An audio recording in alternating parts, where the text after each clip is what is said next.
Last year, Motorola launched two foldable flip phones named the Razr 50 and Razr 50 Ultra. While the launch happened in June last year, the Motorola Razr 60 series is expected to launch sooner this year.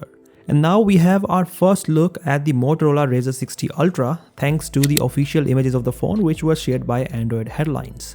These images reveal a similar design language as its predecessor, so it looks like Motorola is playing safe here with the design.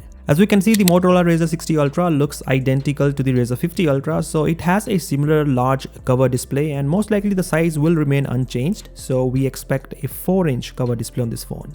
Just like last year, the dual camera setup is placed horizontally and the screen wraps around the two lenses. These images show the phone in a green color option and there is a vegan leather finish on the back. Finally, we have a similar looking foldable screen on the inside, and as per reports, the screen size is still the same at 6.9 inch. So yeah, there is not much to talk about in terms of the design, but that is not surprising because there is not much to add to this design anymore. The cover display is already taking up the entire space that it has, so it cannot expand any further. And so all that Motorola is doing now is offering some new color options. We do not know the full specifications of the phone yet, but one major upgrade this time is the Snapdragon 8 Elite chipset. This is a massive upgrade because the Razr 50 Ultra last year did not have the most powerful Qualcomm chipset.